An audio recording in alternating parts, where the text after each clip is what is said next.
আচ্ছা, যখন তোমাদের কোনো কাজ না থাকে তখন তোমরা কি করো সেটা আমাকে কমেন্ট বক্সে জানাও। কিন্তু আমি কি করি জানো? হ্যাঁ, আমি ঠিক এই ধরনের কাজগুলোই করতে থাকি। আজকে দুপুরবেলা খাওয়া দাওয়ার পর একটু ঘুমিয়েছিলাম। ওই 1 ঘন্টার মতন ঘুমিয়ে হঠাৎ করে আমার ঘুমটা ভেঙে গেছে। আর তারপরে স্বাভাবিকভাবেই আমার আর ঘুম আসছিল না।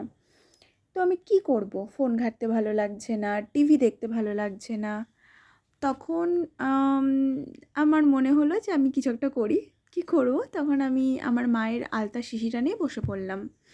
এবং তারপর কি করেছি সেই সমস্ত কিছু তোমাদের সামনেই রয়েছে। লকডাউনের মধ্যে না আমি প্রায় এরকমভাবে আলতা পরতাম। মানে পায়ে আলতা পরতাম, হাতে এরকম আলতা দিয়ে নানা রকম ডিজাইন করতাম। তুলে তারপর সেইগুলো ফটো-টটো তুলতাম। এরকম তখন তো বিশেষভাবে কোনো কাজ ছিল না ঘরে বসে থাকা ছাড়া। আমি ছোটোবেলা থেকে আলতা পরতে খুবই ভালোবাসি। কিন্তু সবসময় তো পরি না। এই মাঝে মাঝে যখন আর কি একটু শখ-টখ হয় সেই জন্য পরি। তো আজকেও সেরকম একটু মনে হলো, অনেক দিন পরে ইচ্ছে হলো আর কি যে একটু আলতা পরি। সেই জন্য পরেছি। আর খুব একটা ভালো আমি আলতা পরতে পারি না। সবাই আমার আলতা পরা দেখে হাসাহাসি করে। তো ইটস ওকে, নো প্রবলেম। তোমরা কে কে আলতা পরতে ভালোবাসো সেটা আমাকে অবশ্যই জানিও। টাটা।